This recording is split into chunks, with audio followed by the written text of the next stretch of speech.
because I have a business background and I really want to start a business, I met someone who's in business in Lakeland recently that I know. And they're like, because I want to own a restaurant. Well, still, why? You didn't tell me the why. This person had never ran a restaurant before. They had never been in business, had never even worked as a waiter. Do you think they should have maybe worked in as a waiter first? Or a cook? So start with your why. Why did you pick your idea? If someone really wants to get down to it, why do people buy Tom's shoes? Because of the why. It goes to help other people in other countries. Why do people go to the Husker games? Because of the experience. So why is it that you do what you do? Because that will lead you to the what, or the how, and the what. The why. Maybe your why is you grew up in a home where you didn't have a whole lot of money, and you always had a lot of ideas, but your dad always got every idea down. And you knew that one day you're going to make a difference in such and such industry, and now's your time because of such and such and such. That's going to tell more of a story at a networking event than, hi, my name is Allie, buzzword, buzzword, buzzword, things my mom told me to say, my grandma told me to say, my teacher told me to say, done, business card. Figure out your why, because why is what tells stories, and stories are interesting. Buzzword, buzzword, buzzword, not interesting. So the why leads to the how. So if, let's say your why is you really do like animals, and you find stray kittens, and you do want to connect them with your own family. But if you go to the how, so how does that happen? So people are drawn in by your story. Oh, look at my little cute kitty. Did you guys story about the firefighter who saved the kitty? Yeah. Maybe that's why you about kitty. But so you have this story about the firefighter who saved the kitties. Now maybe he's starting an animal shelter. So how does he do that? How does it make money? Or how does it connect with the customer? And then what is it? So the how tells the process, but what is the actual product? What happens when you start marketing and all marketing is you typically get to the, hey, what do you do? And you instantly go, I sell insurance services. You skip the why and the how. Don't skip the why and the how. Go from story, how, product. Stories, how, services. So just instantly verbally vomit on somebody about all the things that you do. I have an example of that later. It's awesome because it does not work. So this guy, anybody met him at a networking event? He's not real either. He's a stock guy, but he talks like this.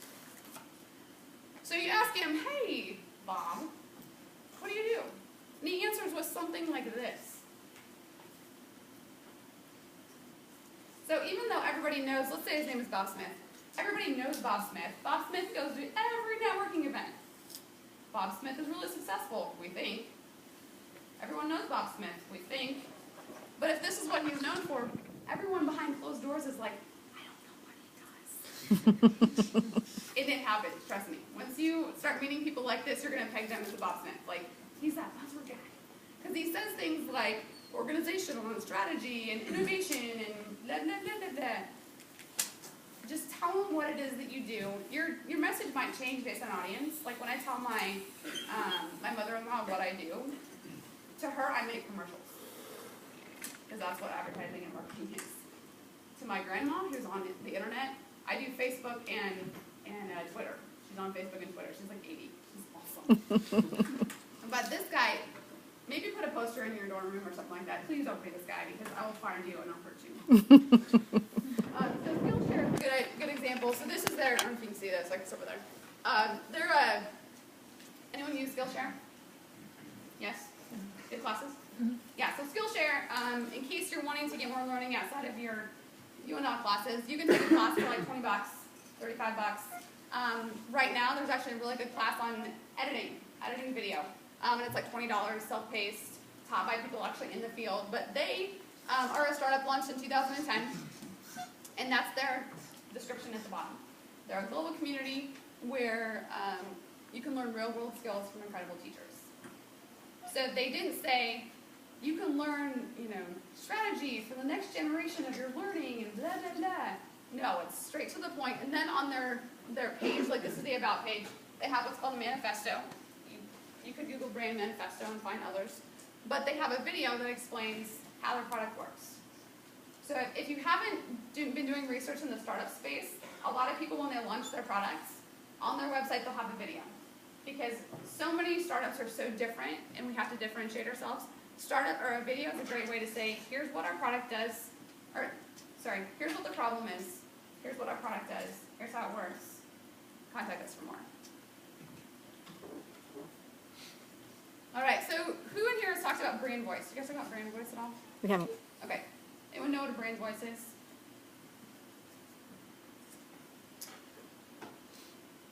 More Starbucks. So brand voice is the way you speak about your company when you're speaking in first person. Okay? So let's say I want to start a restaurant in the rail yard. And it's going to be this really cool restaurant with this really innovative idea. And so I'm really excited about the process, and I get my business plan together, and I get everything ready. And then it comes to setting up my Facebook page. And I think, Facebook's easy. I'm on Facebook all the time. And, Facebook's free. Not true. But, so you go on Facebook and you think, I'm on there because I'm on there as a person. Then you start to write about your business, and you think, well, is that something my business would say? If you don't differentiate the two, your business starts to sound just like you. Is it your business? What if you're working with partners? What if you have 3 of you? And you're really funny, this guy's really short and witty, and this guy is completely lazy. I don't know why you keep him on the team, but he's there. So if there's 3 of you, what does your brand voice sound like? Before you can start posting on social media and developing all your material and your videos, you have to know what you sound like.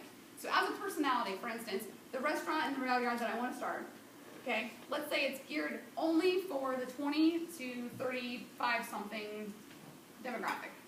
Okay, it's probably a little bit more hipster, maybe a little bit more conversational. It's not something that maybe the business crowd's going to come to on lunch. What does that sound like in a language?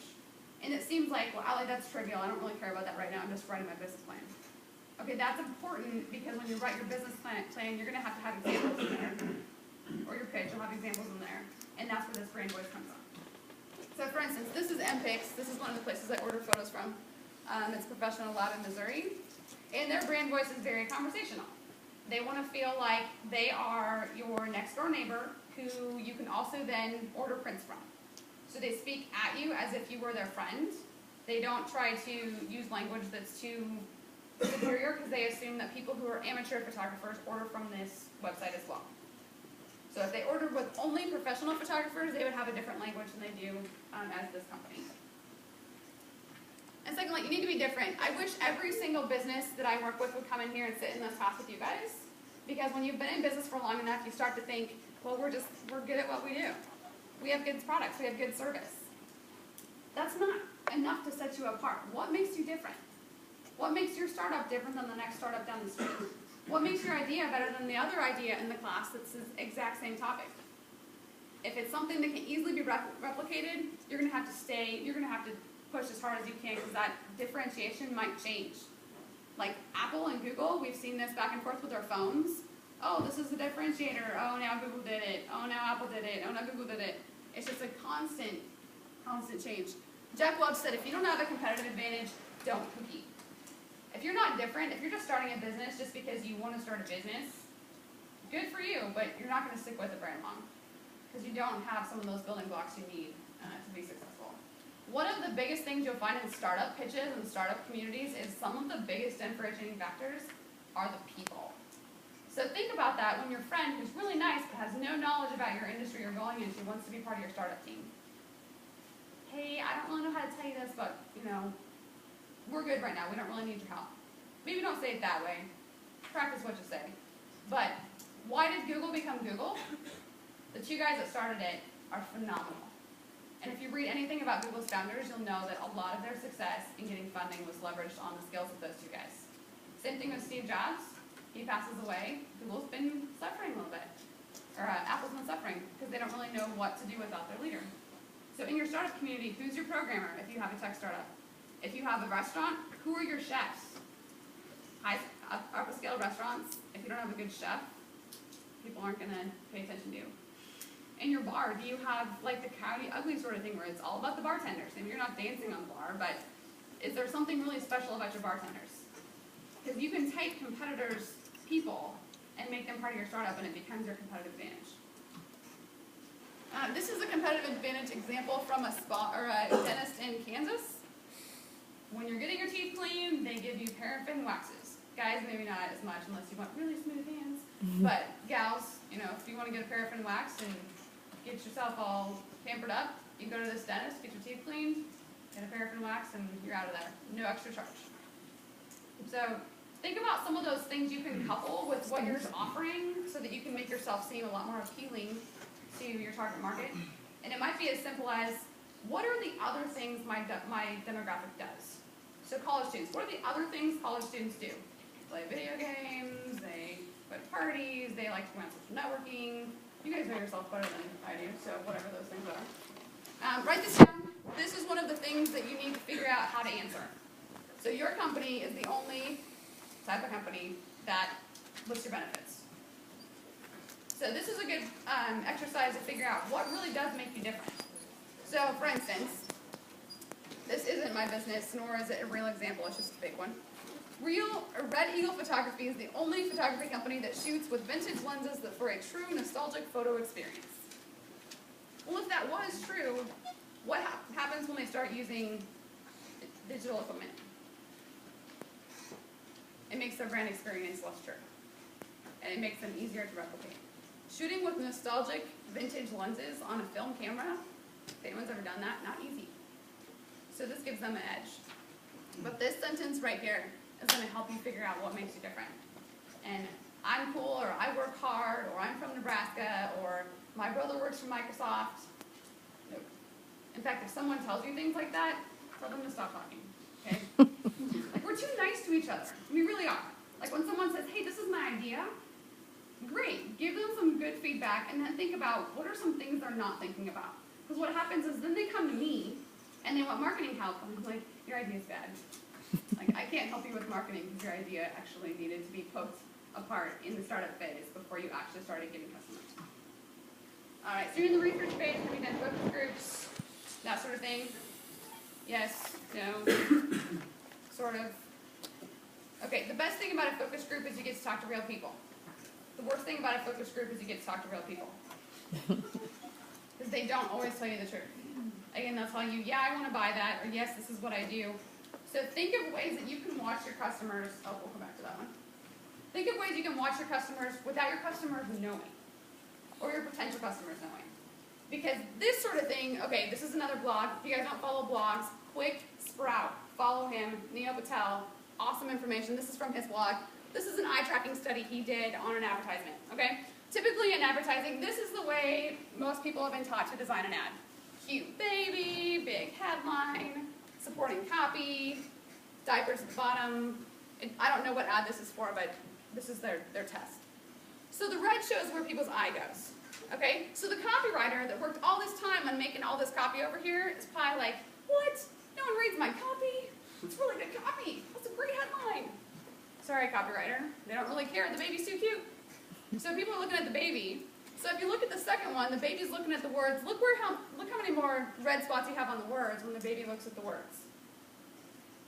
What happens is if you would have taken this ad to a focus group, what would they have told you? We like the baby. He's cute. We like the ad with the baby that's looking at us more because we like him looking at us because he's super cute. Okay, well what they actually showed you in their study without them talking to you was, no, we actually look at the words, which is what a marketer wants you to do. But people might not tell you that. So figure out ways, like this is probably a pretty expensive way to get eye tracking software, but there's a lot more examples like this on the internet.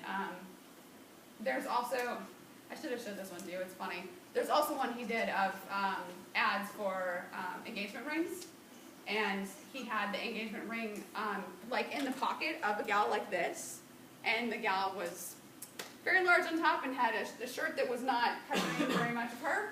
And the women looked at the ring, guys didn't see the ring at all. But what's interesting was women looked right at the ring because they wanted to know if this beautiful woman here is wearing a ring, which I thought was interesting. So find what types of information you can get your hands on that tells you about your target audience without you actually talking to them.